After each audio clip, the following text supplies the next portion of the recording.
The Swell Season podcast is recorded by the Newsstand Studio at Rockefeller Center in the heart of Manhattan and is distributed by the Swell Season Surf Radio Network.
Hello, and welcome to the Swell Season Surf Radio podcast.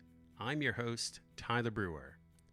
Big vs. Small tells the inspirational story of Joana Andrade, the first Portuguese woman to surf the giant, bone-crushing waves of Nazaré.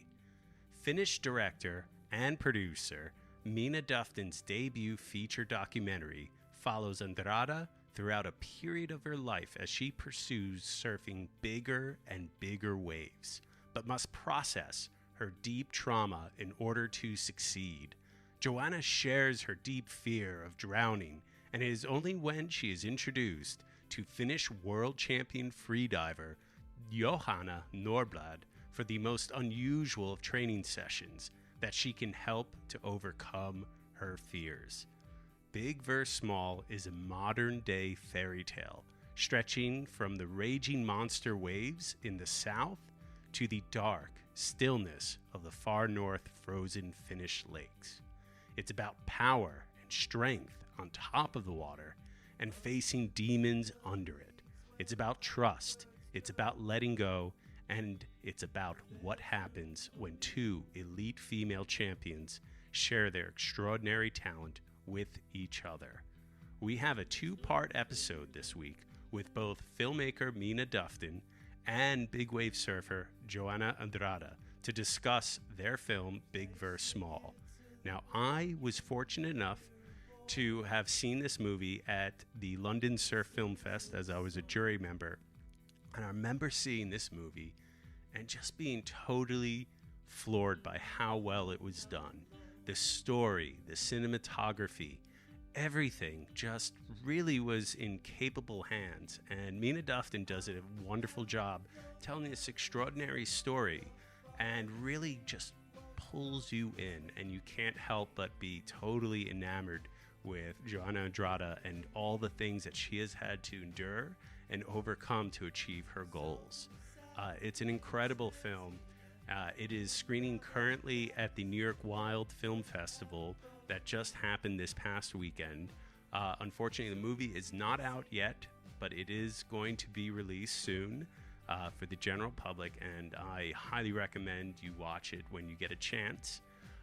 So this is a two-parter. So the first part of this interview is going to be with Minna Dufton, the filmmaker and producer, who just... This phenomenal conversation. I really enjoyed talking to her, and there's just so many layers and fascinating avenues that we discussed, and I could have kept talking to her, to be honest. It's a really interesting conversation. I am going to be posting also at the same time the second part, which is with the subject and surfer Joana Andrade, who's just incredible, and she was in town for the festival, so I was lucky enough to meet up with her in person. And she's just totally inspirational, really interesting person, and I think you all really enjoy our conversation with her as well. But let's get to the first part here with Minna Dufton. Definitely hope you enjoy this, and we'll see you soon. We'll catch you on part 2. Thank you. The autonomy you hope to someday see. Patiently, so sadly obvious, you never guessed it could ever be so hard to see.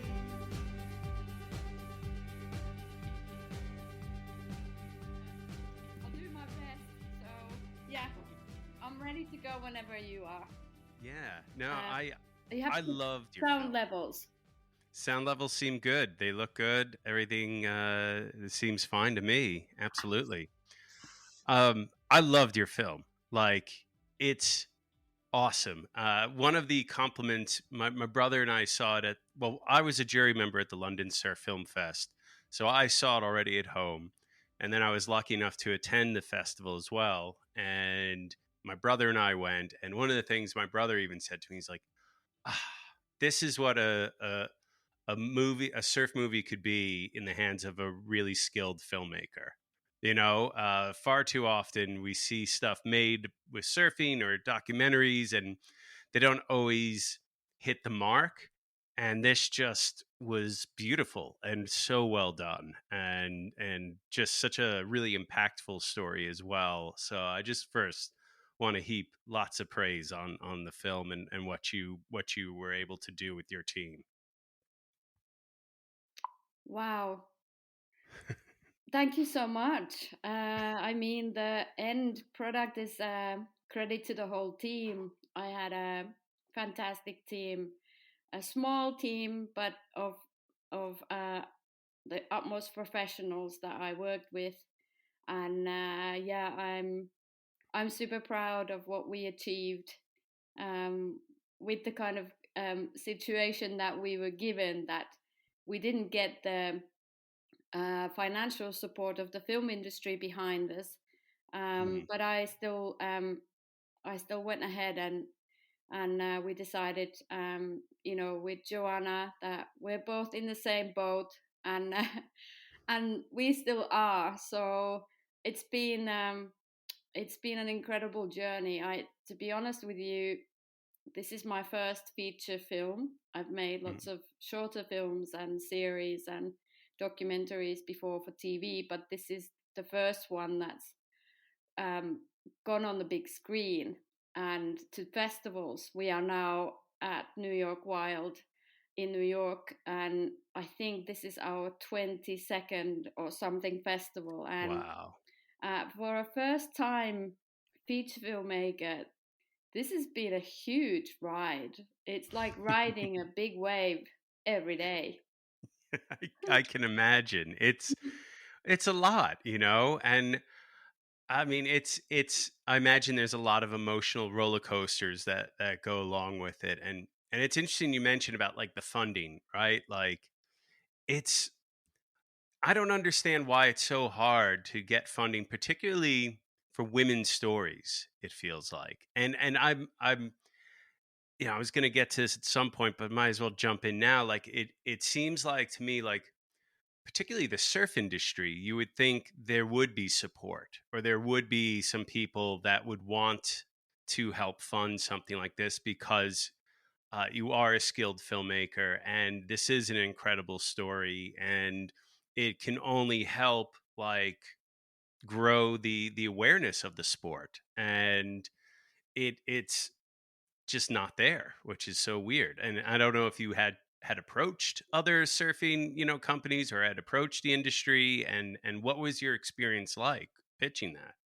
Well, I think this is a really good question. Coming from Finland, which is not a sort of a big surfing country, we don't have big waves here, as you Not well. probably know. The waves. Actually, I've seen some really good waves there. It's just underrepresented and seen, maybe, Yes, and yes, yes, you're right. And and I like can New say York, few and far between waves. exactly. And yeah, often it's not it's the quality but not the quantity of the waves. I Right. think I don't surf here in Finland, so I can't speak of, for our waves, but yeah, the pitching, it was interesting. I think here in Finland the film industry and the film funders just didn't see uh, this film because it was a bit different. It was about a sport that's not really, that familiar here, and it had a subject that wasn't from Finland, and also the fact that we filmed most of our material in Portugal. I think that maybe had an effect on why I wasn't so successful here in Finland getting the funding. Um, but I think the main issue was that it was my first feature film, Mm. and despite so many filmmakers and film producers saying to me that you will struggle to get funding the first time, I kind of just didn't want to. I didn't want to just like let that stop me. I still wanted to try because I Mm. believe in trying and going for it, and like not letting any other thing stop you. But that did give us some major challenges, not getting the funding here in Finland from the Finnish Film Commission, and then a couple of other bigger funders where we tried. And and the other thing was that because I wanted to treat Joanna's story with the way that I did, which was with respect and without sensationalizing her history. That was another thing that funders didn't see how that would work. I think that the trend is to always dig out, uh, the difficult parts of from people's lives, and going for that easy route. It would be Mm. easy for me to go and start asking the questions of who did what to whom and why and when and all these things. But I didn't want to do that because my filmmaking is about making films of people with respect, and yeah, I kind of just decided I wasn't going to let the rejection stopped me, and I made the film anyway. And I proved the funders wrong many times along the way. That we did deserve the support, and we've had the support during our festival tour. We have had so much love for the film. We've won 8 awards now. The last one was last night from New York Wild, and we're super thrilled. Congratulations. And we are so grateful for the love and the fact that the film has been seen, and the filmmaking has been seen. I get so much feedback from the audience about the fact that they've seen how I worked with Joanna and Mm. how we worked together, and it was very brave of her to come out and tell her story to me and let me sort of take care of it. And yeah, I all in all, right now, I'm a very happy woman. I've just watched last night's feedback from the audience, and I can't believe the things that I'm reading.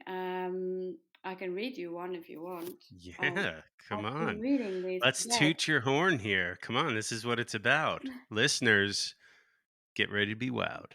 this is it. Look, this is from one of the people in the audience last night. It goes, "Bravo! We couldn't take our eyes off the screen.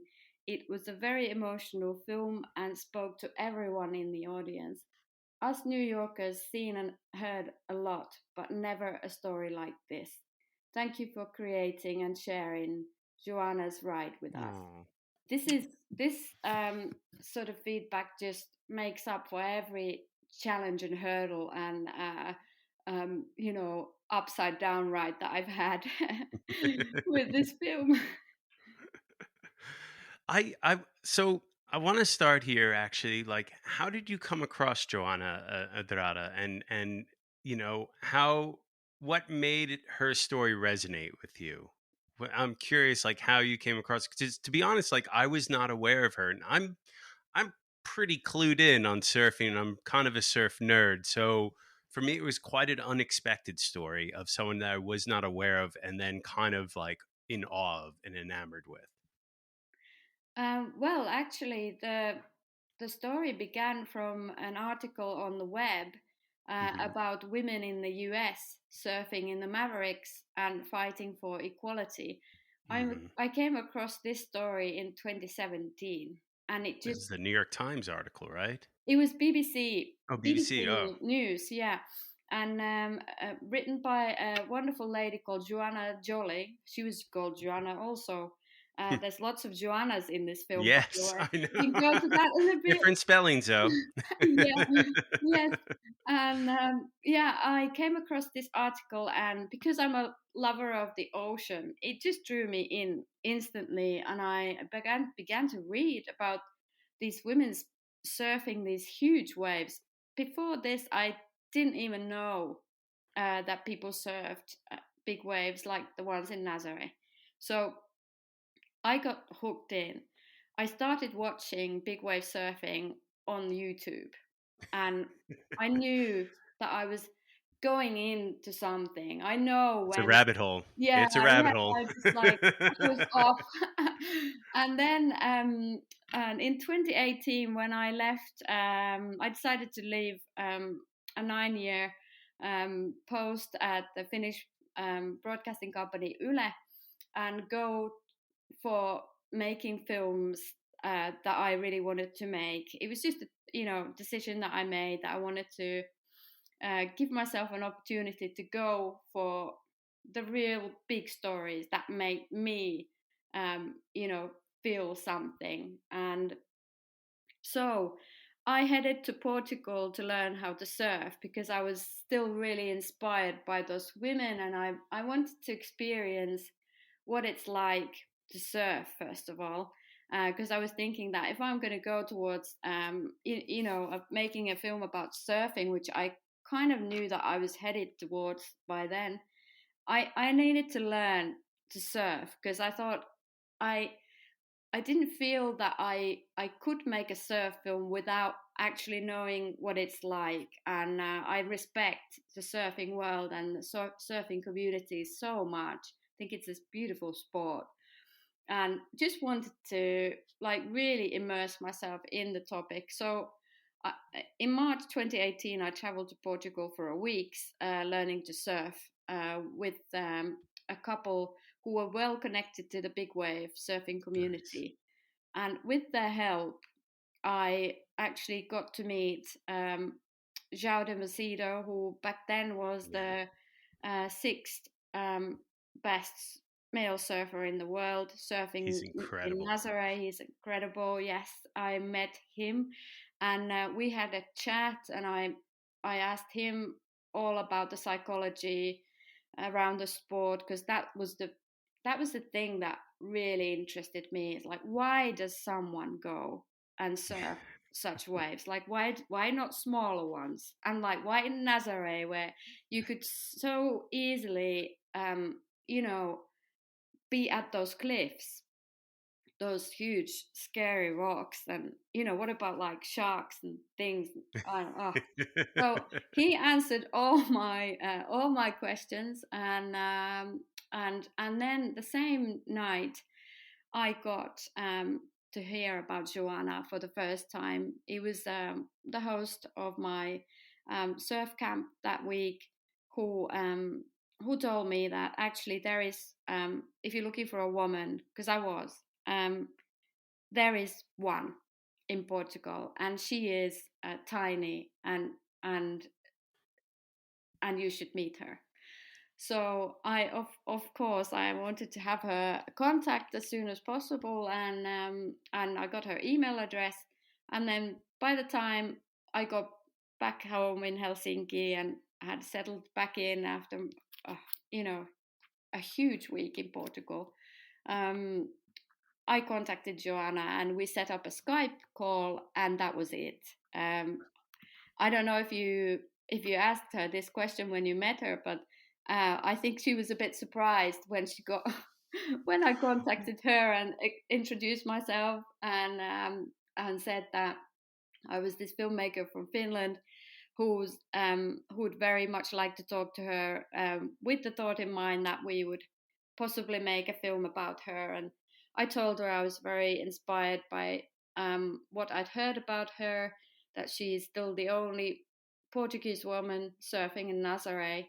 And because she was tiny, um, it was really even more interesting for me because I'm only 2 centimeters taller than Joanna. We're Oh, both wow. tiny women, and I've always been really like fascinated by opposites, like the big and the small, strong and weak, and Mhm. um, and yeah, I I was lucky that Joanna must have, you know, either been ready to tell her story at that point in her life, that the window was there for me to go in.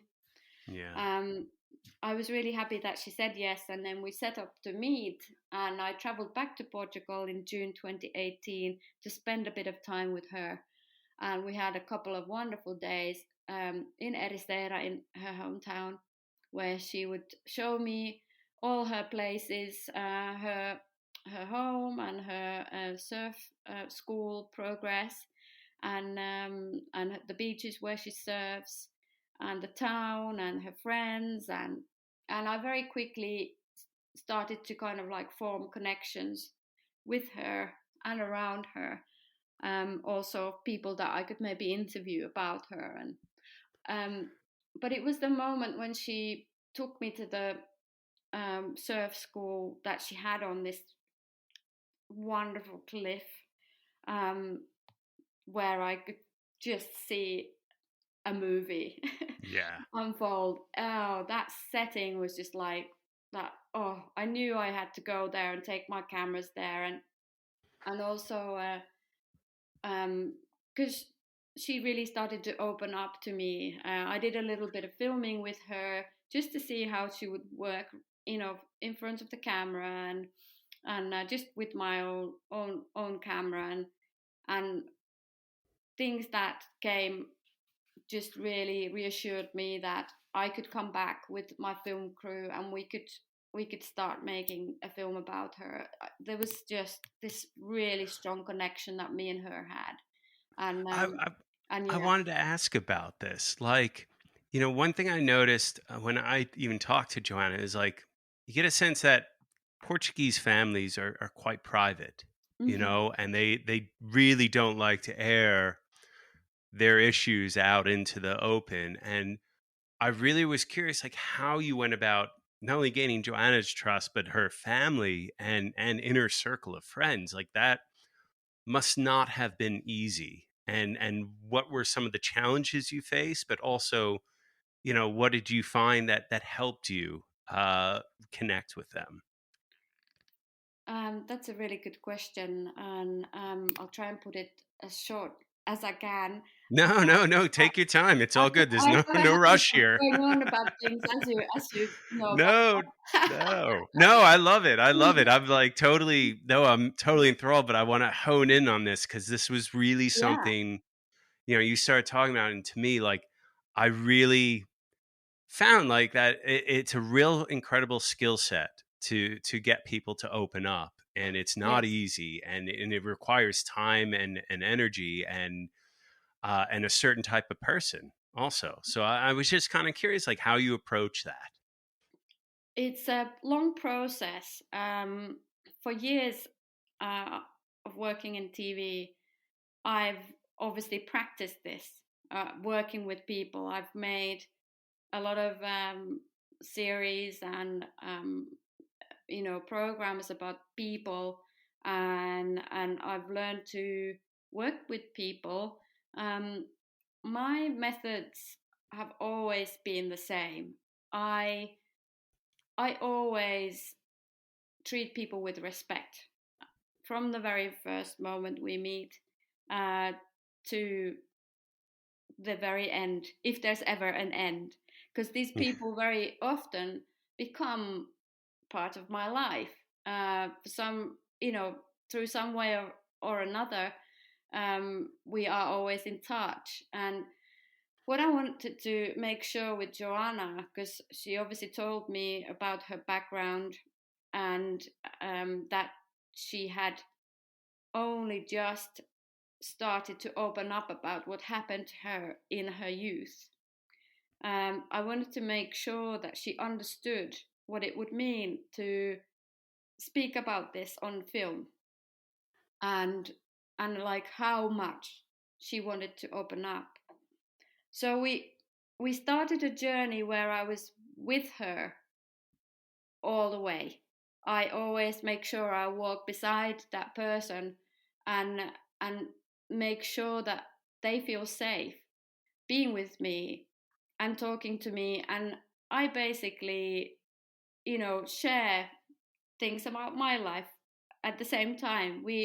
I don't believe in not opening up about who you are or who I am when I try to obviously form relationships with subjects that I work with. I'm the same here with you that I'm with people that I work with on my films.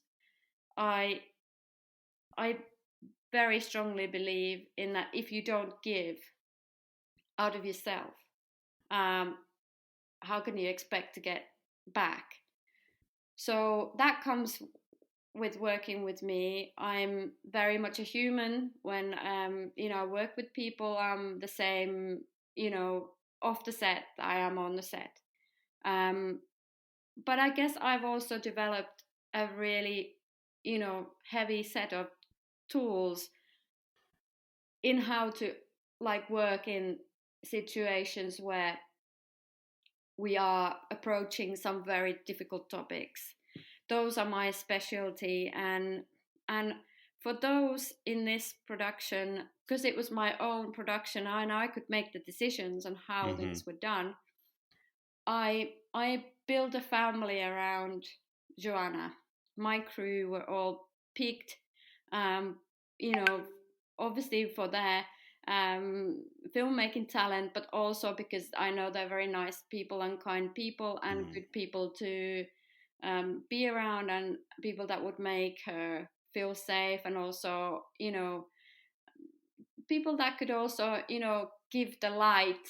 As much as we, touched upon the shady things, we also had a lot of light in along our journey. So it was just the group. We gelled together really in Finland when we filmed those scenes where Joanna goes into the cold water with Johanna, and obviously those scenes under the ice. That was a real test for my crew, because in that situation, and totally unexpected to me, Joanna had a very strong experience in the cold water, which she explains in the film. And I think that we could create this safe place for that to happen, and for her to experience that, and to be able to share that with me and my crew, and now the whole world. That we were able to do that was something really special. And this is what I believe in. I think when you do, start a film project, short or long, and you're looking at how you're going to do it and how far you're going to go along some lines with your subject, that you very early on need to start to build this bubble, and make sure that whatever cans you open, or whatever subjects you discuss during that time that you are in that bubble, that you can also close before you come out. I really want to make sure that always happens, and that people feel safe, that they've opened up, and and that they can leave feeling safe, and also that their families can still feel safe. Because, like you say, in Portugal, these topics that we talked about are still taboo. They they're not talked about. And I mean, even Joanna right now said her family doesn't really discuss the film, even now that it's been out. Even it's still rather difficult to kind of bring up certain topics in it. And it's definitely, I when talking to her about it, I asked like what their reactions are, and they're like, she's like, not much. They have not spoken to her too much about it, even. And I was just amazed at how you were able to not only get Joanna, but her mother and her rest of her family to kind of approach certain sensitive topics. That I don't know how you do that with the family, particularly who are probably protective, private, embarrassed, ashamed, all these feelings. I'm in awe of that, and I imagine you had to sit and have a lot of incredible dinners with them and and really expose yourself too to them. it was, I mean, I didn't know how far I was able to go when I started off, and this, how it all went, is all down to how well me and Joanna worked together. Obviously, I put to her that I would like to speak to your family, and obviously, for a documentary about her, um, meeting her family is really important.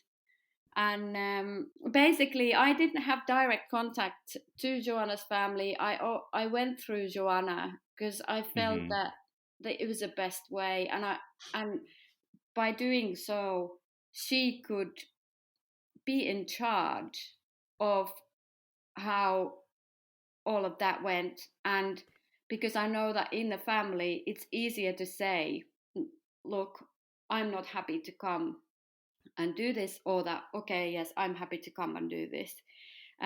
Whereas if it came from me, it would have been maybe a little bit different. So I let her talk to her family, and I was prepared to wait. We did wait uh, for quite some time to talk to her mom, and also again to to get them together and to do things that you see in the film.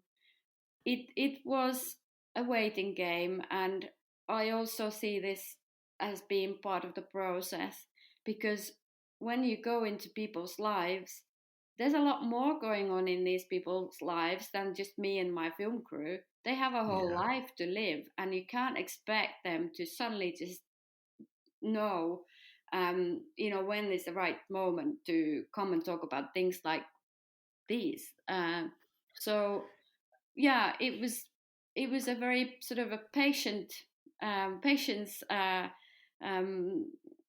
trip, in many ways, because not only did we have this sort of like the whole story involving the family, but also nature that directed how our filmmaking was going to go. I mean, big waves and um, icy lakes are probably like two of the most difficult places to go and film. And that year when we filmed those scenes that you see on that lake in Finland, um, we only had 2 centimeters of ice, and that was like barely enough to you know let us do what we needed to do. So we had so many little obstacles along the way, but I didn't see them as that, really. It's just part of the process. And Mhm. what I wanted to just really make sure was that um, when Joanna involved her family and we went and talked with them, that they felt comfortable with us being there, and I felt that they did. and Yeah. um, and it was easy. I felt it was wonderful to talk to Joanna's mom. I really enjoyed that interview. I think it's one of my favorite interviews Oh, when she says in the end that she was a bit of a rebel herself. yeah. Absolutely love that. And I love Joanna's mom. I think she's a feisty woman, and I can Yeah. see, her behind Joanna so much. And I'm so happy that her mom came to New York with her. I've I know. seen pictures of So cool. them two in the streets of New York, and at the reception last night. I Oh, feel such happiness. I can't even describe that. This, person, mother, in all our lives is so important. And like, where would any of us be without mom? So yeah. to have her there and to see them two together, it just really, it makes me so happy. And I know It, it must have meant a lot. Also, I don't know what they've talked between themselves. yeah. I haven't been there. I have missed it. I'm so sad about that. But I can see their smiles in the pictures that I've seen, and I'm just so thrilled. And I know that Joanna's mom holds her daughter as her greatest inspiration, Yeah. and yeah, that I can totally relate to. I'm also a mom, and this whole storyline involving mom is a really important one, and one that we can all relate to. And we will be right back. And now, back to our show. Well, I think it's important for our listeners to know a little bit. The topic we're kind of dancing around is the fact that Joanna had dealt with some sexual abuse when she was younger, Yes. and this is you know a very difficult topic to approach on many different levels, but it's also such an important thing. I think that it made her who she is, and it also, she had to go through a lot of these difficult experiences after. She Mm. um acted out in ways where she partied and did a lot of things after that to kind of avoid it. But one of the things is it's a big part of this story, but not dominant. Like you said at the beginning, like it could have been so easy to make the whole story about that, and Yes. exploit that. And what I appreciated was that it wasn't the whole story, and it didn't define her whole story either. She, to me, like I watch it and I'm like, oh, it's just a small bit of her overall story, and it's something that obviously has shaped her, but it isn't the dominant factor. And I thought that was very well handled and tastefully done. Uh, to me, it's what I think was amazing, and I can't even imagine like how difficult it is for you to know where that line is, right? Like, and like you just said, like you and Joanna, like you walk that line with her, and you let her kind of have control of that, which I think is really, really important and really special, and something that many of us may not have that wherewithal or understanding. Particularly, maybe some male directors may not see that as much. I even felt like interviewing her yesterday, and I started to approach that like she was not as comfortable to discuss it, and I backed away. But it's still like you don't always know where that line is and where the comfort level is.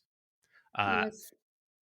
It's the most important thing is to listen, uh, you know, to that person, and I do that a lot.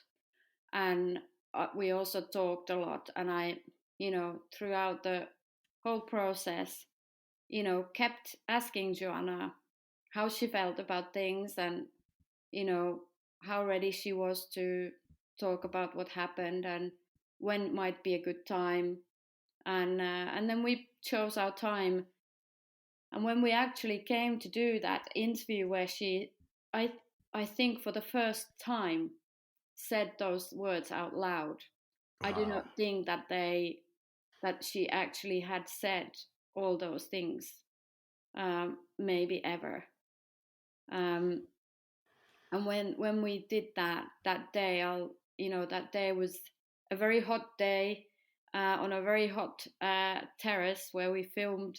And I remember we took ages to set up, and and I was getting a bit anxious that because Joanna was having to wait a little bit, and she knew what we were going to talk about. And but in the end, I don't know, we just managed to create this bubble around us. It was safe. We took our time, and we talked about everything. Joanna said exactly as much as she was happy to say, and and I was I was careful not to ask any questions that I knew that would go too far. Um, I just sort of know where the line is. I don't know where that comes from, but I feel it. I can see it in a person, and yeah, I don't want to cross that line because I think when you do, you lose something, and Hmm.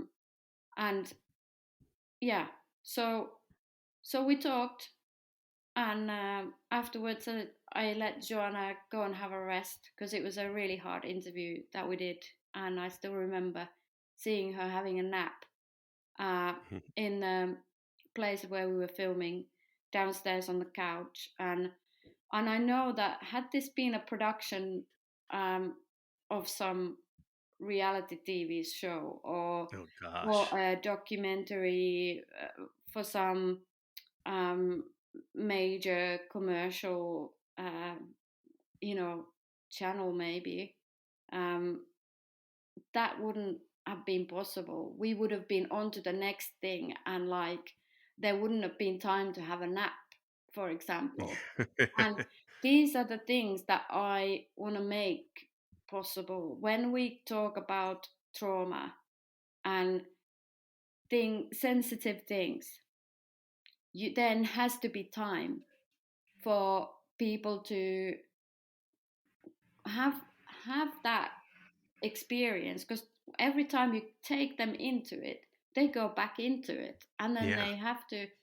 they have to be let back out again. And so And process. yeah, it's a huge process, and it's always a bit scary to go there because you do not know really how that person is feeling.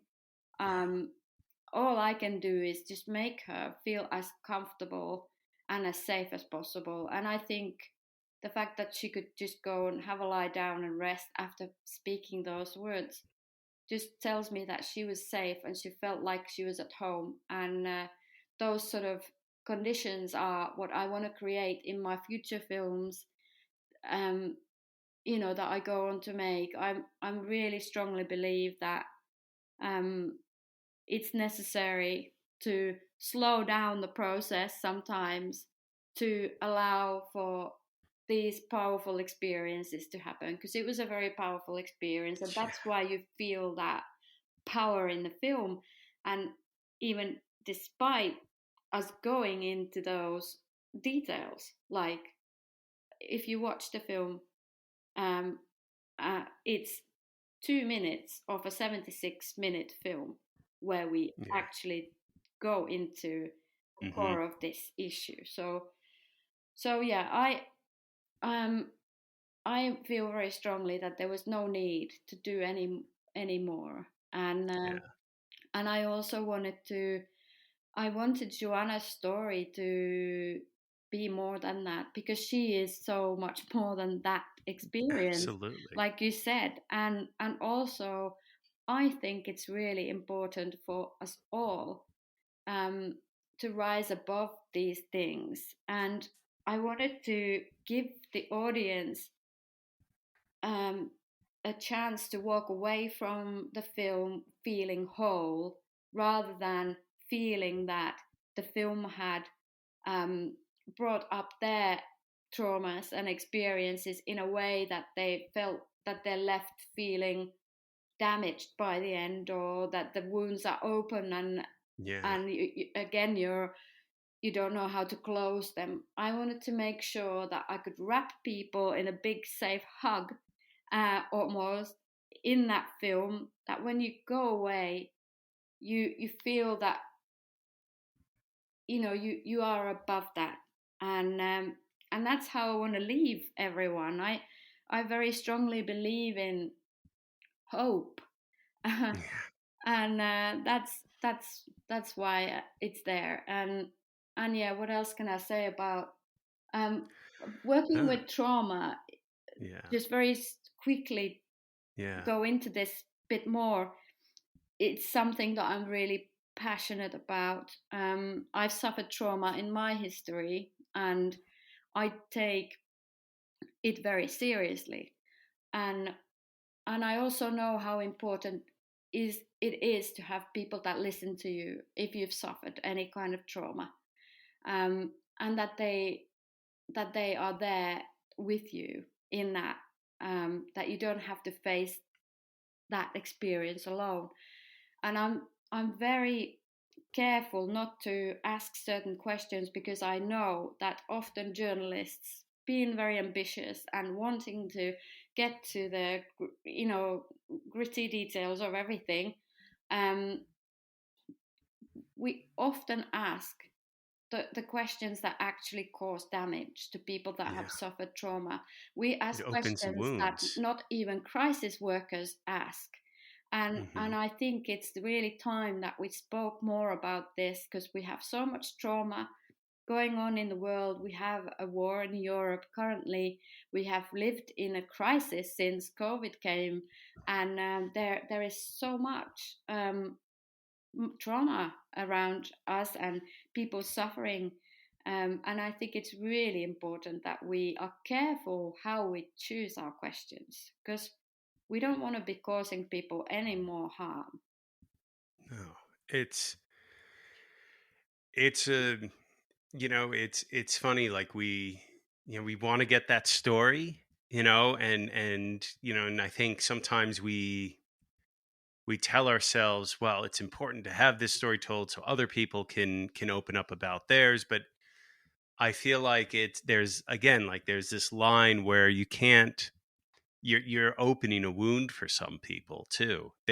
Some people, like you even said, like it might have been her first time saying those words, and for her that's a huge thing, and also a really difficult thing, and it probably did open up a lot for her. And I think it's yeah, I just think, yeah, we want those stories to help us, help all of us other people identify and learn from, but we also have to be mindful, like these are real people and they're real issues for them too, and no matter what we may think in terms of them having moved forward or gotten on with it, they're still there, they're always there, and I think a lot of people, survivors, don't always want to be totally defined by the one thing that they survived. And then you look at Joanna's story, like this is just one aspect of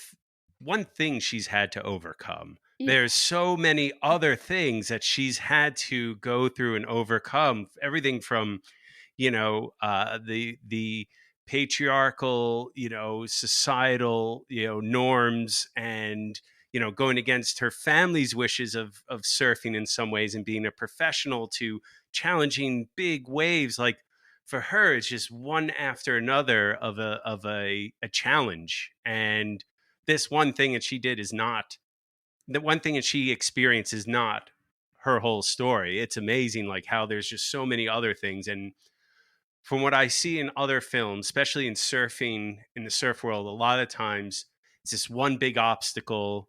They overcome it and then they achieve whatever it is. And particularly for male topics, it feels like.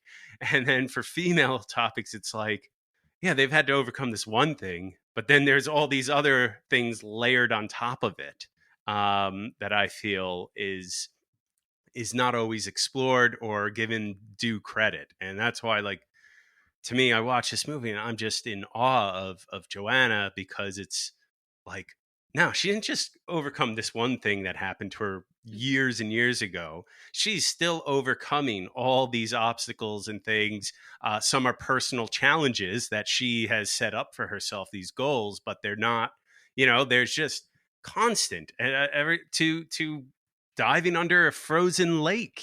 I mean, it's really impressive. Yeah, I Uh, think she is impressive. I really think she is because one thing that I'll never forget is the fact that she was so alone when that unfortunate chain of events happened in her early years. mhm, She had to survive on her own for yeah, so long, and surfing came to help her. And I think that's a really inspirational. That's what's really inspirational about Joanna, of how she has those tools to almost do anything. And I yeah. think big wave surfing is just one great thing, an incredible thing that she's able to do. I just think that what happened to her has made her like this, that she can conquer any water mountain, and do anything, and do it really well. She's incredibly skilled. She's incredibly powerful. You've met her, you know that she's like a force of nature. She Yeah, really is. she's a full foot smaller than me, but felt so much bigger, you Yeah, know? yeah. I think everyone should meet Joanna because she just like has this magnetic field, that when you go in, you're just like, whoa, what happened? So I want to also get to one of the biggest parts of this movie is where did you get the idea to bring Johanna Nordblad into the film? And for our listeners, like Johanna Nordblad is from Helsinki, and she's one of the pioneers of freediving in Finland. She has broken both Finnish and world records in freediving, and since she began competing in 2000, and she's like holds the world record in freediving under ice for 50 meters in only her swimming costume, which is her bathing suit, right? Like Hmm. that's it. Like incredible woman, and she plays this incredible role in this documentary. So one, like, I want to know like where you got this idea from, like, and how you got them together. It's so interesting, and it totally took an unexpected turn for me. Like, you're following her story, and you're like, okay, this will be about big waves, and then all of a sudden, Johanna shows up, and you're like, oh, there's this whole nother direction we're taking here. This is interesting. Well, first of all, I always want my films to do more than just like be a film that entertains. I want them to help in some way.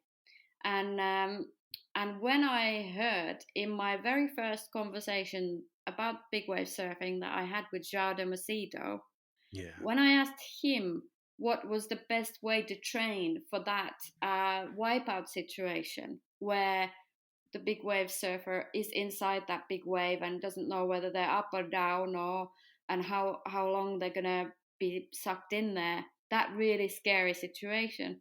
And when he told me that the best way to train for that situation would be to go diving under ice, I got the idea then.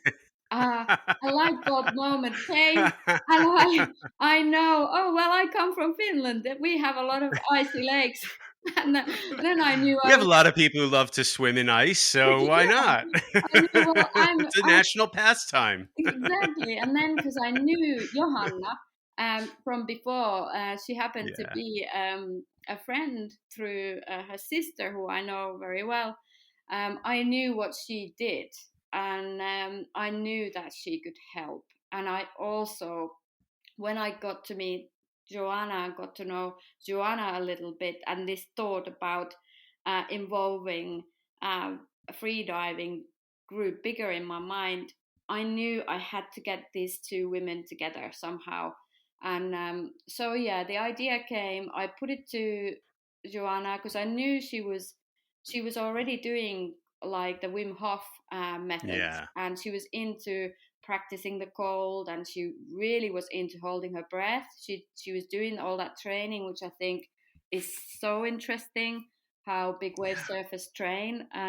And so I decided to contact Johanna, and I went to meet her for coffee, and I told her that I'd been to meet this big wave surfer in Portugal, and I told Joanna's story, and I asked her if she would like to help, because like you see in the film, Joanna says that her biggest fear is of drowning, and I felt really strongly about that, and like I really wanted to find ways to help her overcome that and to also keep her safe.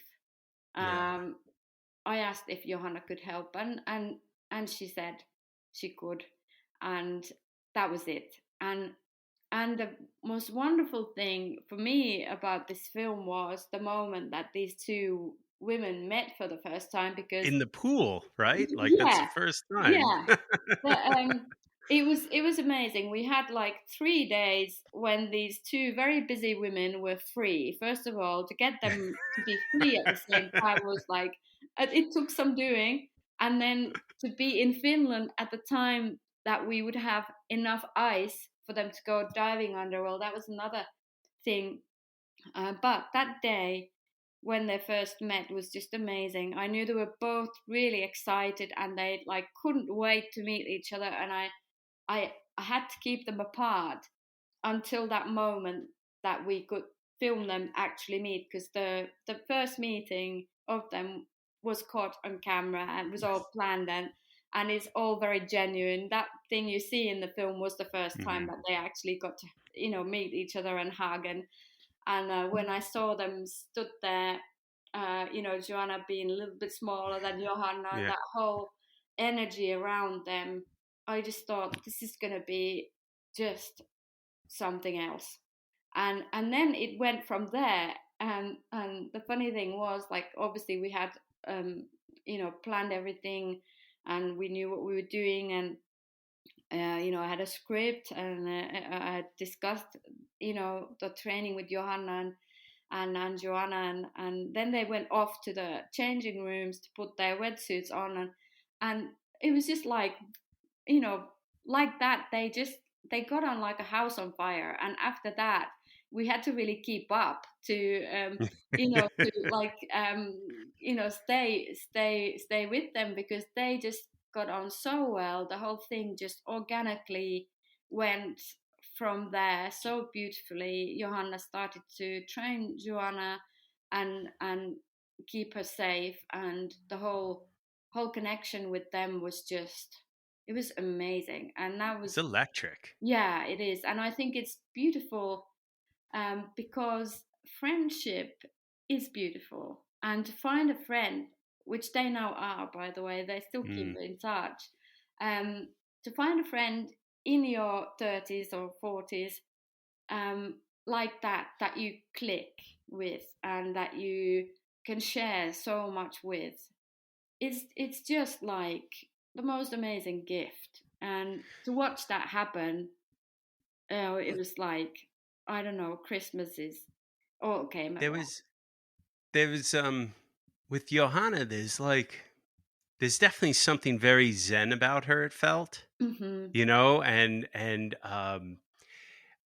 to me, and I don't know, maybe this is my own me putting my own stuff onto it, but it seemed like there was like Johanna seemed like an older sister almost to mm-hmm, Joanna in a sense, and there was mm-hmm. this protection, like you could tell that she wanted to protect her, but also there was just this delicateness that Mm, she was with Joanna, mm-hmm. particularly dealing with the more sensitive topics, and also dealing with fear in general, right? Yeah. Like these two women are constantly confronting fear, you Yes. know like that's what's amazing is they both have seen, um, they probably have viewed their own mortality more than once, Yes, and I think that has something to do with that connection too, I think and they so. probably have both had to overcome both kind of societal stigmas and other types of issues that have given them, like they could see into each other's eyes and know like each other right away. Yeah, they were just like sisters from the moment that they met. It was like that. A bond, was formed, and it was very strong from the beginning. And that excitement that you see, that bubbliness between them, was so real. And yeah, Johanna is a really bubbly person, and Yeah. her laughter is just like the most beautiful sound. I love to hear her laugh, and I think it was what Joanna needed, to find someone like that to work with, that they both shared that zenness. I don't know if that's a word, um, Yeah. and and that relationship with fear. They were so on the same wavelength, on those. But then there was this lightness that Johanna brought into Joanna's life, that I think really worked and maybe surprised her also, because Johanna is a very lightful person, Yeah. and a delight, to know. And it was amazing. There was a lot of laughter, at that cottage where we filmed. It's a place in Heinola. Um, Let's break it down for our listeners. Where were they, and what were they doing there? Because not everyone has seen the movie, and I feel like we're kind of like describing this, talking about this scene, but we haven't described it for them. Can you put our yeah. listeners in that place? Well, there is this one place, very special place where Johanna trains, and it's in a town called Heinola, near Lahti, which is in southern Finland. And in Heinola, there is this lake called Sonnanen, and I've learned is the second clearest lake in Finland, and that's the Wow. reason why Johanna has decided to, train there, because her obviously, one of the things that she really loves to do is do underwater photography with her sister Elina, and they call it their lake. They If you go onto their websites, you'll see lots and lots of amazing pictures of the sisters doing their thing in the lake. Johanna does the free diving, and Elina takes the pictures, and also free dives to take the pictures. And that's where Johanna has been training, for quite a few years now.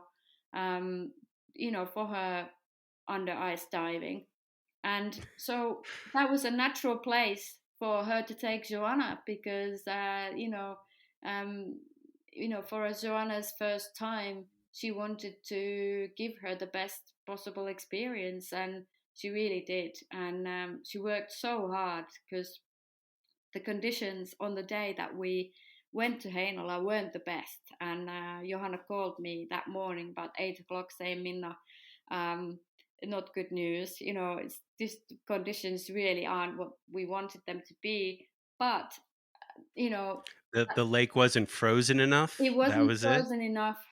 She couldn't, she It's couldn't. not quite cold enough. It's below zero, but not -10. So let me Yes, just. yeah, yeah, yeah.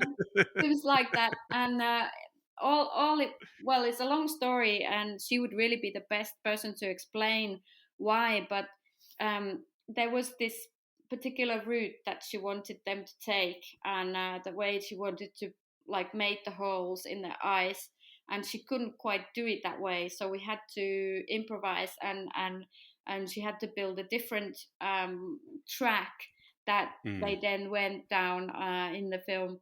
But we managed to do it, and it was really funny.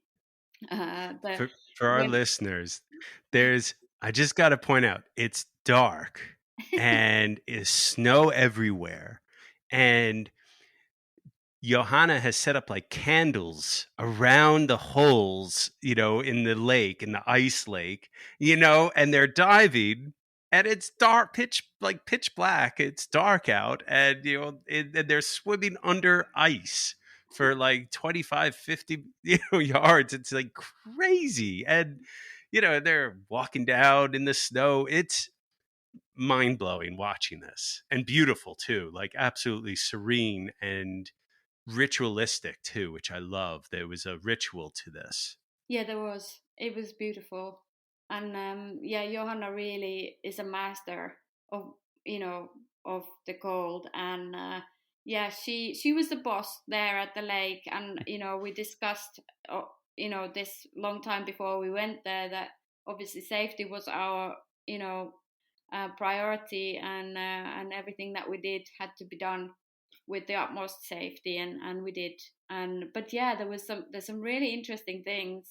Not many people know that that pitch black that you see in the film was 3 p.m. in the afternoon in Finland. So when It looked like more like early morning, late at night. I was just like, wow, it's so cozy looking almost. I get so many people contacting me and say, "Why did you make her dive in the middle of the night? Like, why?"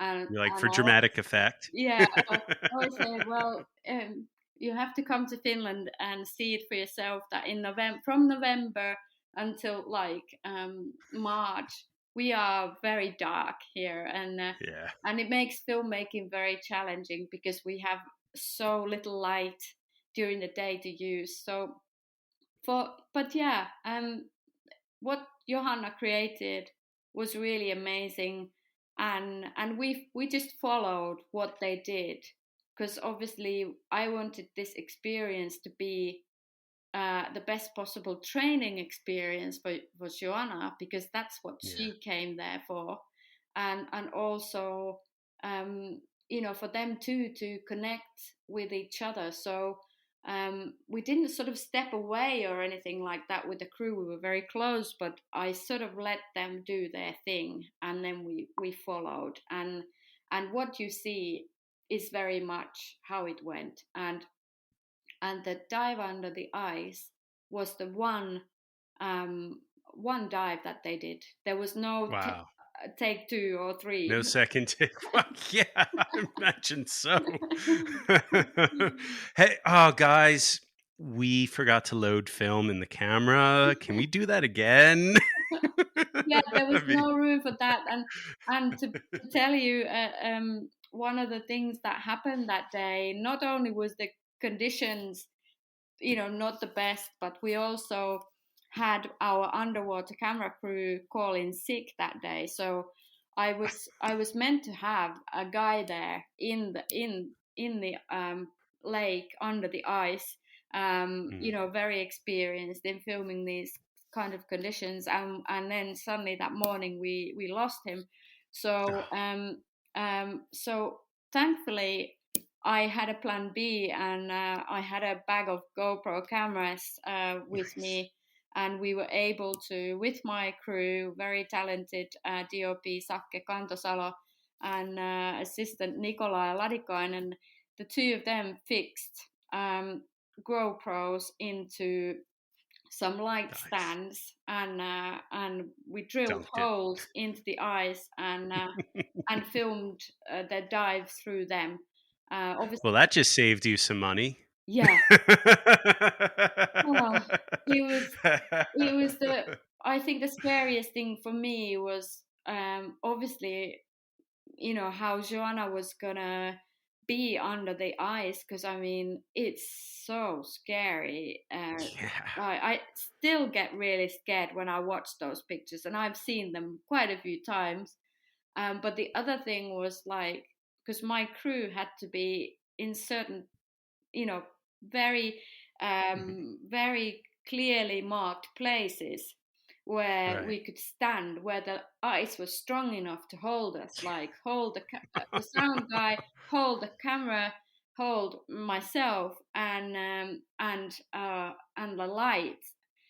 And yeah, it was just, I think it's this, I don't know which one was the scariest situation, to film that or to film Joanna surf those massive waves in Nazaré. Nazaré. I honestly can't tell you. I mean, the logistics of both seem very fraught and complicated. Nazaré is a whole nother beast to shoot because it's not like many other large surf spots where it's everything it breaks in the same spot. It's all over, and God, I mean, there's been so. I mean, gosh, we've seen so much now over the last few years of Nazaré shooting. It's with like the 100-foot wave, series and all that. Like it's Mm-hmm. you get a sense like it's not easy at all. And to be on the back of a jet ski trying to shoot is that to me is almost more dangerous than surfing the waves, I feel Yeah, like. I think it really is. The first time I had a meeting with Tim Bonithan, who was our Oh, surf cinematographer. legend. Oh my goodness, Legendary. I can tell you, I just couldn't like believe what how he could go in there. He he basically told me how we were going to do it. We discussed technology and who needed to do what and which safety crew we Tim would have um, and be happy to go in there with. And but aside all that, he tells me at the end of this call that I mean not that still to this day and he's been filming surfing um, for decades. He says that the night before I go to Nazaré, I do not sleep. And I thought, oh Yeah. my God, what am I making this man do? It's like, oh my God. I started thinking that was this really like worth it? Like, do I really want to go and do this? And oh, that was so many times during the making of this film, I have had to ask myself, like, Minna, what are you doing? Like, really, seriously? Like, why don't you just like sit down a minute and have a cup of tea and think again? But no. You're like next film is going to be about antiquing. Or a murder mystery. That'll be much safer. Oh, but spending time with people like Tim and obviously all the safety crew like Lynn Ovens, fantastic people, Sergio Cosme. Uh, I've learned that it's a very tightly planned operation what they Yeah. do. They don't just go out there and see what happens. It's all very carefully planned and the way Tim shoots big waves. I also got to see this from the back of the jet ski. Um, he gets his feet tied into the ski so that he doesn't fall off. Yeah, fall, that's fall off. that's great and all until the jet ski stops working Yeah, for whatever yeah, reason. yeah, yeah. It sounds horrific, doesn't it? Yeah. But that's what happens because the Wow. camera and the housing together weigh about 12 kilos, Oh and my gosh. you really would just so easily just be gone. And Yeah. Tim has fallen into Nazaré waves before, and he says it's just the scariest place ever. So he Yeah. knows what he's It's no talking joke. about. It's no joke. Yeah. Um, I wanted to ask, like, what changes do you think you've seen with Joanna and Johanna over the course of this film? Like, what did you see evolve during the making of it? From where, and what have you noticed from beginning of shoot, post shoot? In Joanna, I have seen her, if it's possible, like maybe become even stronger because, well, I mean, I know she is like her friends uh, like to call her, eh, she is just this, um, bundle of surprises that she turns up in Nazaré and just does her thing. Um, she was able to do that before the film, but I think now she does have this new set of tools that she got from Johanna, and I can see them really like take effect in her sport and in. I know she's now training others to from what she's learned with her surf school. She's set up her own training scheme, and I think that is a result of this process.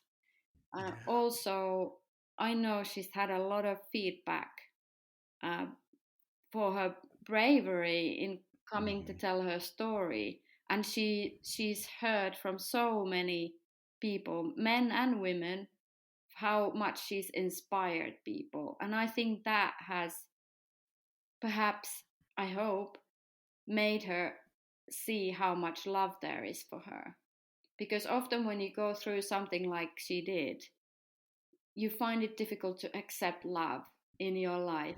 And it becomes really difficult to keep love because you don't feel like you deserve the love. And I think with the help of this film and it coming out to the US and all around the world, we've been able to shower her with love. And I think, the power of love, there is nothing stronger. So I hope that this will keep her going for a long time.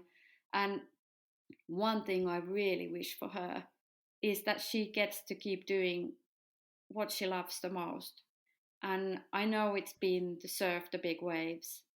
And I know she's had real challenges in keeping her place there where now everyone suddenly wants to be and wants to be famous. Everybody wants to surf in Nazaré. Oh, we discussed It's that. it's becoming really crowded in there, and she maybe doesn't even want to be there for that reason. But I know she still wants to surf the waves. So I really hope she, can keep doing that, and that she would find the support around her, both financial and well, mainly financial, to help her do the things she really wants to do. And for Johanna, I don't actually know. I think she's found an inspiration in Joanna, because quite a few times, she's messaged me that she's seen, Joanna in Nazaré, and that she's watched her and she sent her messages of like support, and I know she cares for her a lot, and the two of them have this bond forever, and I honestly think it's gonna last, and they look out for each other, and I think that's beautiful. And if a film production can make that happen, then I'm a very happy producer.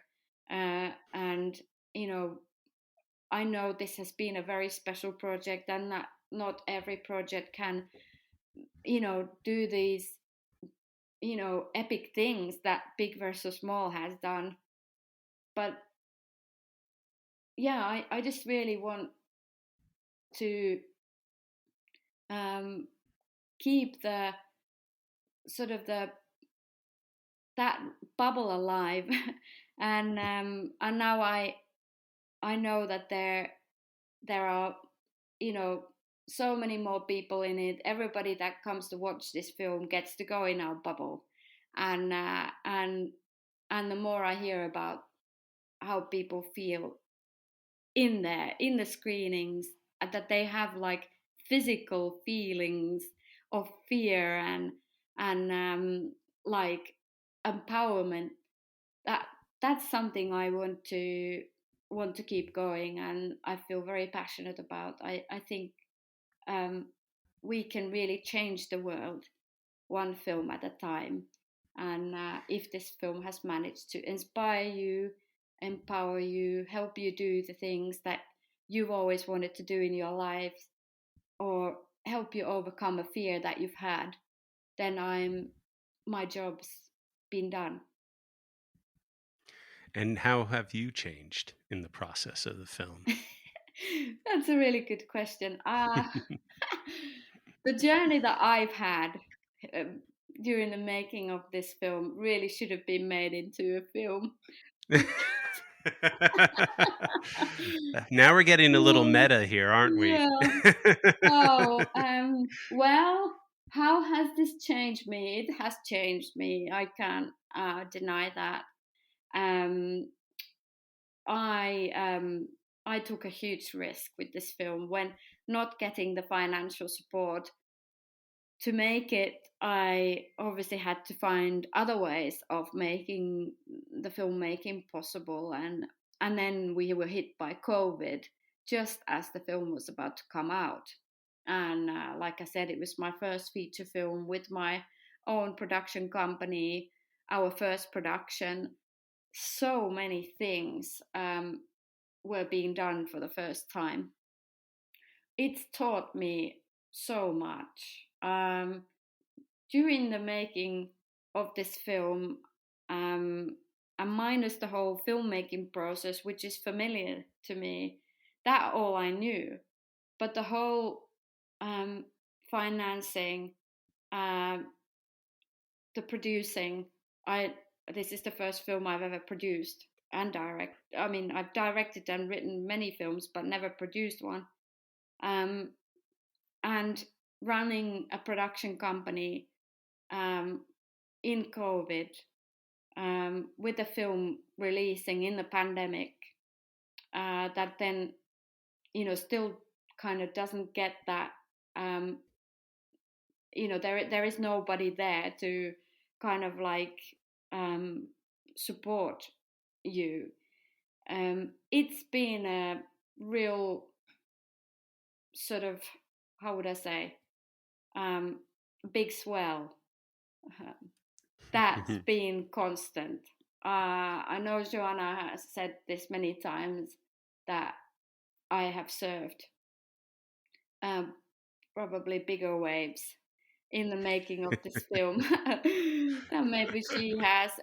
I've equalized um, in filmmaking what she does in big wave surfing, and I think this is why we connect so well. That she's seen what it's like to make an independent film, and I've seen what it's like to be a non-sponsored big wave surfer. Yeah. We totally match. We so understand each other, and I think the best thing really has been to realize that as independent documentary filmmakers and big wave surfers actually have a whole lot in common. And I think the same sort of tools for dealing with fear have certainly been needed. And yeah, I have been in places where I never thought I would be during the making of this film. And but here we are, and the film got made, and and I want to mention someone who's been a great supporter of mine during the making of this film. He's called Peter Hamilton, and he's based in New Oh, York, he's the best. and Yeah. he's just the best. Yeah, Peter was my mentor and my distribution consultant on Big versus Small. And Peter said to me when I was really struggling, I got rejected left, right, and center for film funding. I even have a jacket, by the way, with all my rejection letters printed on it. Um, Peter said to me, "Look, Minna, just do whatever you need to do to get this film made. Just get it made. Like, do whatever you need to do, and like, just go for it, and it'll be okay." And so I did, and I made it, and we made it, and we just got out of the production when COVID came. So had I say stopped filming, um, who knows what would have happened, because COVID would have Yeah. changed things. So we, it was a really lucky thing that I pushed the um, the project out, and it was a real push, and was really scary at times. But I had the best team who all knew the boat we were in, and who all wanted this to come out. They wanted to do it for Joanna, I know, because they all respected her so much. We all love her, and we all really wanted this story to be told because we knew it was strong enough. And I'm I think if anything, now I know that you can survive something like this, and beautiful things can come out of a really difficult time.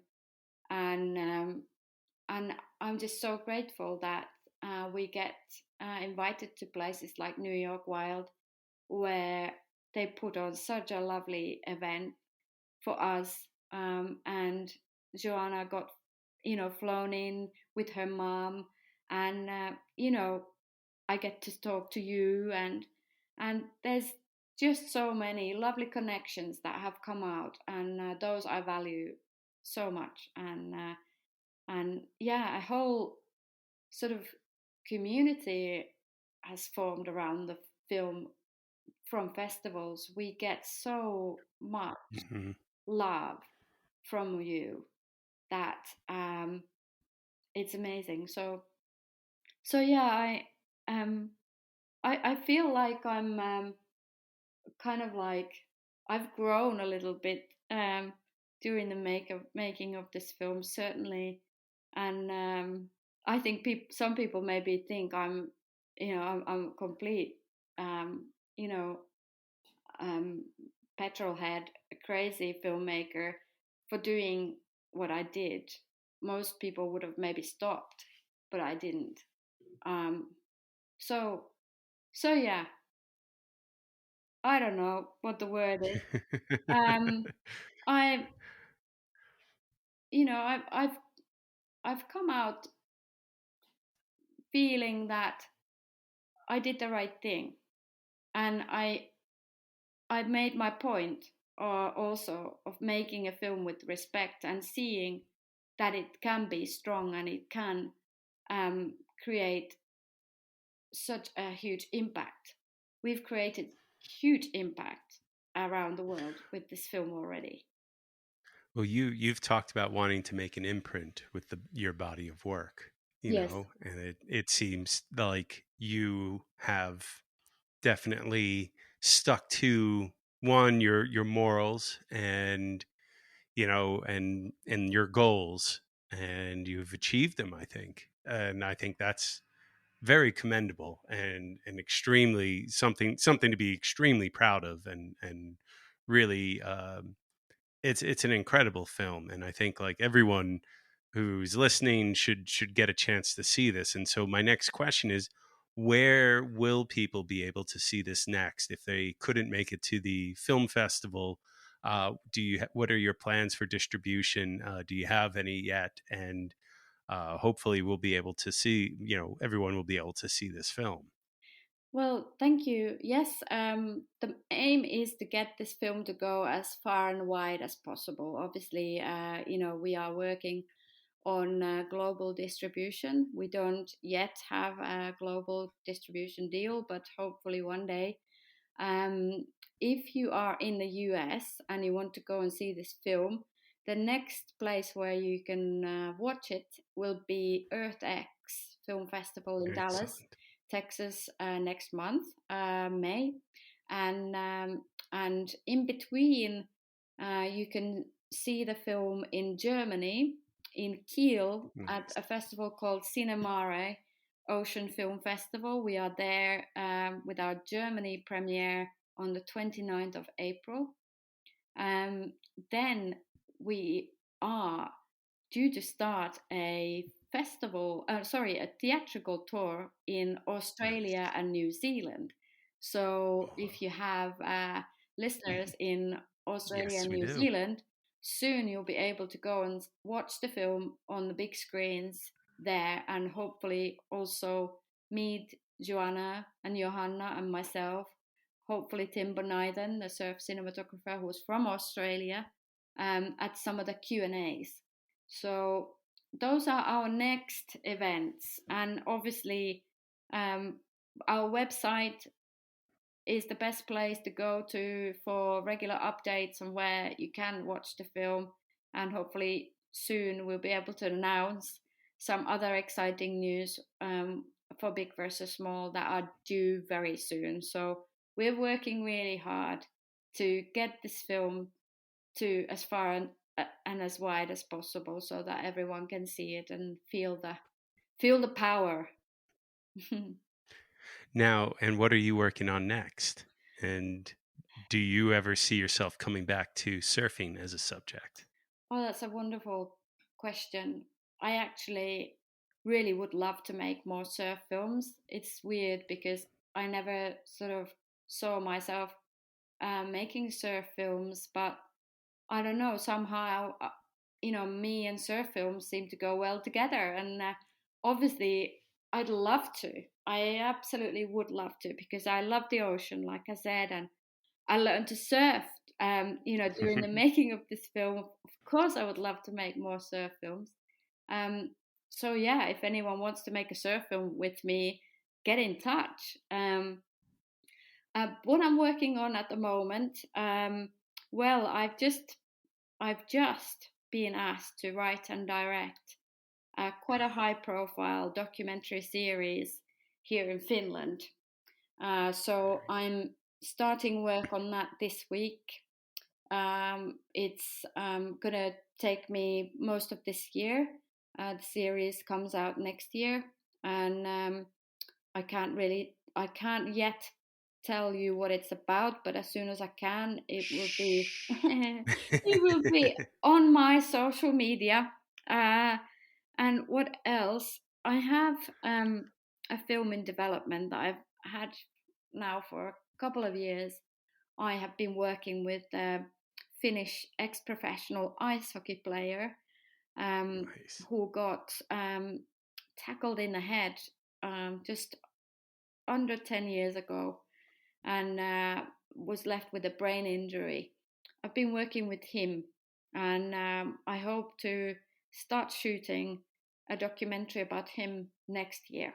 Wow. So I'm staying on the sports topics on my own projects because I love sport, and I just think that there are so many personal stories to be told about sportsmen and women, and the whole journey that people have to achieve the things that they achieve. I think it's so interesting. So so yeah, hopefully my next film will be about sport, possibly ice hockey. So, where can all our listeners find Big vs Small online? Just you want to give some plugs on where they can follow you and all of that. Yeah, we have a website. The address is www.bigvssmalldocumentary.com.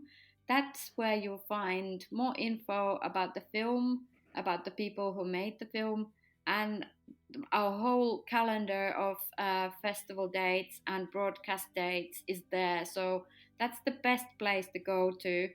Um, and then we have a fairly active Instagram. The tag is at Big vs Small Film. That's where you'll see where we are, and like now there's all these wonderful videos and stories from New York Wild there. It's been really lovely to see them from everyone. And then if you want to follow me as the filmmaker, my tag on Instagram is, I'll spell it, it's at RAGGARIMORSIAN. Or you could search your name. That's my name, but I won't tell you the story of why I ended up with a tag like that. That would be another show. But yeah, my tag is not my own name, but it's me. If you find that tag, that's me. And yeah, you can try searching under my name. And also my website, minnadufton.com. You'll find stuff that I've made, who I am, what I stand for, and if you'd like to work with me or get in touch, please do. There's a contact form on the site, and I do respond to everyone. And also just to let you know that very soon I will be doing some training on trauma and sensitive stories, how to work with those topics. Oh, wow. I just got a grant to further strengthen my tools, and I couldn't be more excited. I'm going to be working with a lady in the UK called Jo Healy. Jo is an ex-BBC TV senior broadcast journalist who's set up this course and training, and I can't wait to get started with her, because I think I will be working on these sort of sensitive topics in the future. They seem to be calling me, and I seem to be pulling them towards me. So that's something I'm going to be doing very soon. Well, we really appreciate you coming on, and it's been wonderful. And for our listeners, again, go check out this film, look at it online, and keep an eye out for it when it gets distributed, because it's amazing. And of course, always follow us at Swell Season Surf Radio on Instagram, and you can also go to our website, www.swellseasonsurfradio.com. And we'll catch you all down the line soon. Thank you. All your hopes and dreams, they rise and fall. Secret